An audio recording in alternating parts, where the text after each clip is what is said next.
comic, actress, mom. Welcome to my show, Kerri Louise. Hey, thanks for having me. This is great. Oh my God, I feel like I know you forever. Yeah, I know. Moms. Is that it? We can sniff each other out. We can, and you. By the way, you don't look like a comedian. I know people probably say it to you, but you're so pretty. I'm not saying comedians aren't pretty, but like you're so pretty. Yes, I get that a lot, mostly from guys. Okay. You don't look like a comedian. I go, well, you don't look like an idiot. So. And I'm that kind of girl that I could just say that, like, you're very pretty. And you're very pretty. Oh, thank you so much. Your hair is so thick and beautiful. I don't know how it gets that. My hair's fake. My nails are fake. My boobs are fake. I'm a man. No. I'm a man, basically. No, you're not. No, I'm not. I don't But you never know these days. You can never tell. No, I'm not. But I do have the fake. I can take my hair out right now. That would be so fun. Hair. And Bob's like freaking out, like, what? What do you mean you can take your hair out? You know, after I delivered my babies, I had full hair because all that protein and all the pregnancy pills that we were taking and all the vitamins. And after that, my hair just like started falling out. So they do things to us, those kids. They change our bodies. It's like, really? That's why I'm a mean mommy. Right. Her book, Mean Mommy. We're going to talk about that. Okay, so Oprah, Dr. Oz, I mean, you don't have to throw out names there. Yeah. Seriously. How did all that happen? Well, Oprah was doing a segment on sex. She had a sex therapy on, therapist on. And so she wanted to add levity to the sexual content. And so we had a bunch of women on it, and I was on the panel, which was great. And so we were adding levity to this episode. But what was so funny was 4 girls, and she was introducing us, and she got, my name is Kerri Louise. It's a porn star name. I know there's a porn star like that. But my friend Veronica was there, but she was calling her Louise. She's like, we got Kerri and then Louise. And how can you correct Oprah? You can't. You cannot correct God. Yeah. But I felt really bad because poor Veronica is making her debut on Oprah and she's getting her name wrong. So I felt really torn. So I corrected Oprah. So due to TV, they can always cut back. She goes, okay, we'll do it again. And then, so when they do it again, it looks like she hates me. She's like, here we are with Kerri Louise and Veronica. No way. No, stop. You should see the tape. It's on my website. Okay, her website, KerriLouise.com. So I'm going to go to that right away. I don't know about you, but I am. But anyway, it was fun doing that show. And then from doing that show, I was able to Oprah. Yes, I corrected Oprah. What are you going to do to me today? Yeah, who has the balls to do that but me? But then from that show, she didn't hate me that much because from that show, I got to do the first episode of Dr. Oz. And again, he was talking about sex, and I had to add levity to sex, a sexual content thing. So. Oh my God! So did Oprah ever call you again? No, I did the pilot. I did the pilot for that therapist. She had a show. This is why things never go. My resume looks awesome of all the things I didn't get. Because I was doing the pilot for the sex therapist show. She was going to have a show. She was going to be like the Dr. Oz or the Dr. Phil, one of, Oprah's shows. Makes sense. Yeah. So she was going to have the show, but it didn't go. But I did the pilot for her too. Oh my God. So what was she really like? Oprah, she's very, to the point. She's great, but she's busy. She was. I had to. She's Oprah. Yes. I mean, she has one name. And not too many people can have one name like Cher and Oprah. Right. I mean, and Kerri. Kerri Louise. Kerri Louise. And 2 first names. Poor Veronica. But anyway. Yes. Oh, that's a great story, though. Yeah, it was fun. That was a really great story. Okay, so how did you get your act? How did you start with to be a comedian? Like, was it when you were little? Were you always funny? Like, what? Everybody asked if I was like the class clown, and I wasn't because I didn't want to get in trouble because I was a tomboy. I was into sports, and if I got in trouble, I couldn't play sports, and I just love sports. So I played, and that's where I fooled around. And during the sports teams and on the bus going to the games, I was like the cheerleader, and I always made a joke, and I basically was starting. But I wasn't doing it in school. And then when it was college, I only went to college because I wanted to play sports. So they had this acting class, and I wanted to take it, but it was filled with all the seniors. So the only thing I could do that was acting, my sorority was running a beauty pageant, which I was not beautiful. I played field hockey. Oh my God, my daughter that's when I looked like a comedian. Okay. Not that your daughter, I had short hair. I had my sorority shaved in my head. I had DZ shaved in my head. I had short hair. DZ, I was overweight. Anyway. I was like chunky. I was a chunky field hockey player. Big, chunky. I can't picture you. I was tomboy.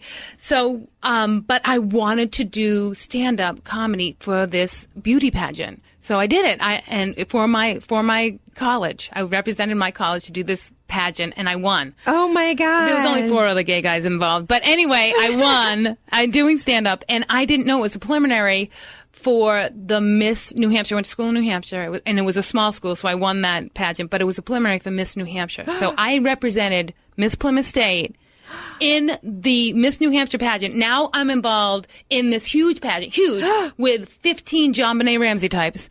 They all loved me because I was no threat. That's why they loved me. I was no threat to these people, and I was making them all laugh, and I'm doing stand-up. No way am I going to win. And I still had short hair. I had to get a sequins gown. I had to, lose weight, and I had 6 months to prepare, and the questions and stuff. And so I did stand up. They liked it because it was different. I got Miss Congeniality. Oh, my God. So that's awesome. That's what I won. But second time on stage, I'm in front of the New Hampshire State pageant, in front of 500 people and these judges. And if I won, I would have gone to Miss America. Oh, I would have gone to Miss America pageant. So you knew then. So you knew there was something.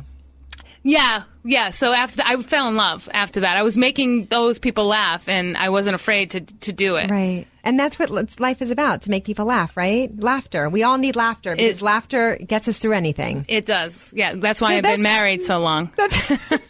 By the way, she's married to Tom Cotter. He's a comedian, too, so that's like a funny story. Tell us how you met. And I can't even imagine. Again, your family. We've known each other in the business. We started in Boston together. We've known each other, and we were doing a gig in New Hampshire, no less. And I was a skier because I went to school in New Hampshire, and I hadn't skied in so long, so I wanted to go skiing with someone. None of my friends could go. I'm working with Tom. So I called Tom. I go, you working? They don't pay you in much, but they pay you in ski tickets. Right. Okay. That's so good. I'm like, I got to ski, but I have no one to ski with. You go, and I'm like, are you skiing? He goes, yeah. And I go, well, do you want to ski together? And he's thinking it's like a big date. I'm just like, it's a friend. Yeah. And don't get your hopes up. So we go skiing, and my flirt technique, all of a sudden I start liking him. All day we're skiing. So halfway through the day, I'm starting to flirt with him, and I'm telling him as we were going up on the chairlift to put his tongue on the side of the chairlift. And he's like, I'm not doing it. So every single time I'm like, just do it, just to see what happens. And then we loved each other's company so much, we decided that let's go to the movies that night. So we go to the movies, and we want to go see Dumb and Dumber. We'd never seen the movie. The first time it came out, Dumb and Dumber. And do you remember the scene in Dumb and Dumber where he's skiing with the girl and he puts his tongue on the chairlift? Oh, yeah. So when this goes on, and his tongue gets stuck, and she's pulling him off, when this goes on, we're laughing more than anybody else, because I can't believe all day I've been telling Tom to put his tongue on the chairlift, same spot. And now I'm thinking, oh my God, this is it. I have to fall in love with this guy. This is God telling me. And right, it's a sign. This is a sign. So that was it. After never the first stopped. Yeah, never stopped seeing each other after that. We moved to New York together. It's a love story. We had some breakups, but that was in New York for a millisecond, and then we got back together again. Most people, when we got married, and most people have a song when they get married. We don't have a song. We have a movie. It's called Dumb and Dumber. That's so fitting, though, right? Yeah. So all the other comedians must have been like, how'd you get her? We've been 6 years. It took him 6 years, by the way, to ask me to marry him. Yeah, that's when we had that breakup. I'm like, that's it, forget it, and we broke up.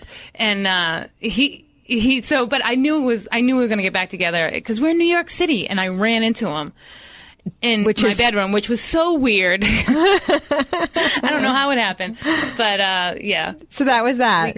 We couldn't stop. And 3 kids, 2 twins, yes. 14-year-olds. Not 2 twins, because that would be 4 kids. I think I'm not really good at math, but it's one set of twins, boys, and my favorite one is. Because there's 2 of them and there's one of him, so it's got to be, right? Well, he was such a good baby. He was sleeping through the night. Yeah. So well, I don't know if he was, but I was, and that's important. That's why I like him. No, I don't have I love all my children equally, but if they all ran into the street at the same time, I'd chase after that one first. Are they all funny?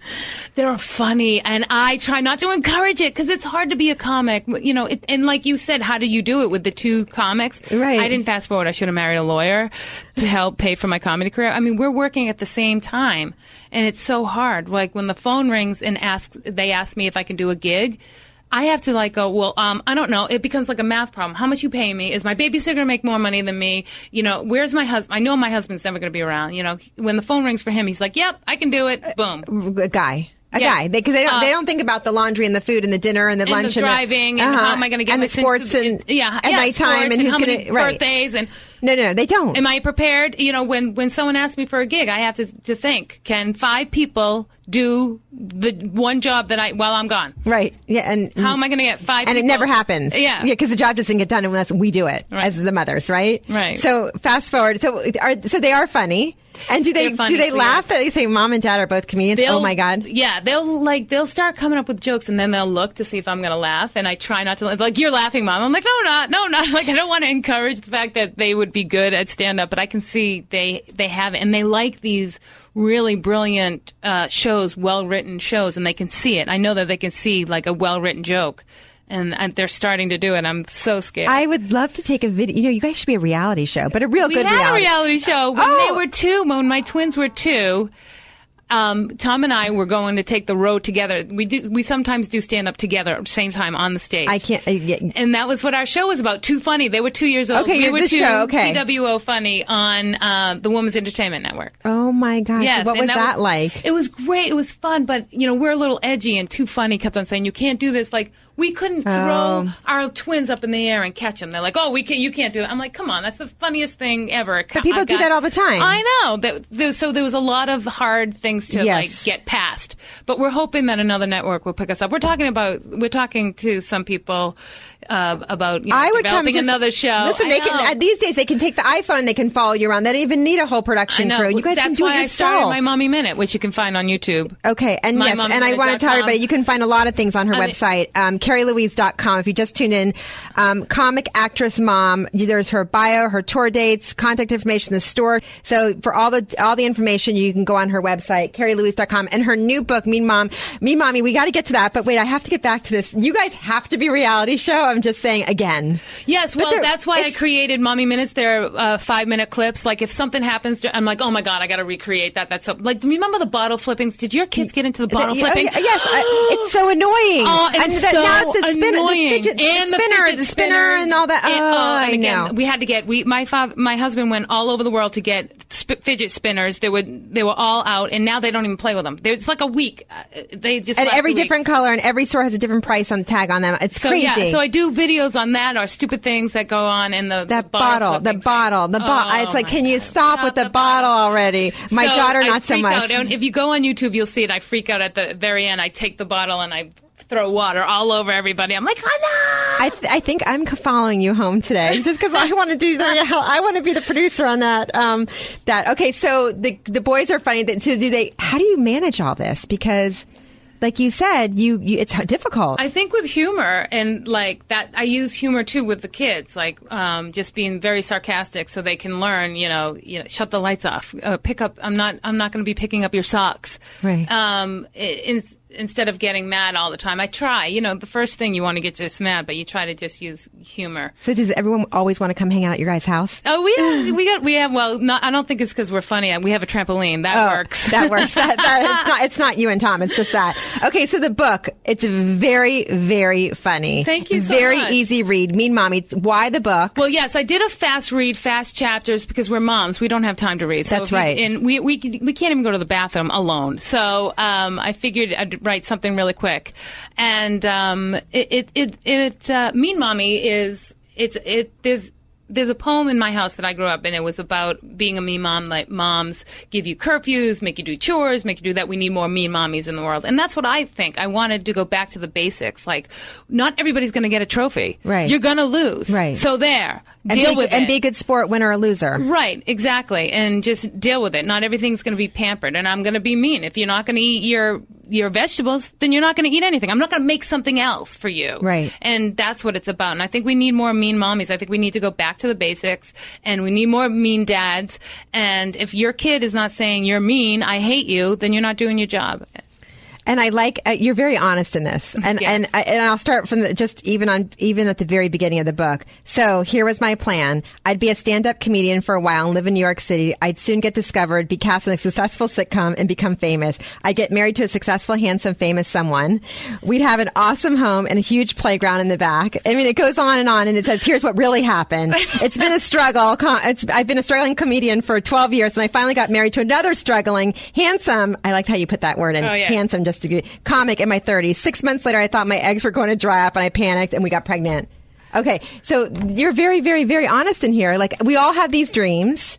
And then what really happens is the reality, and you still have to go home and, do the diaper duty and cook dinners and do all this stuff, but you are living your dream. I am living my dream, and I think that's why I like to write the book, to let moms know that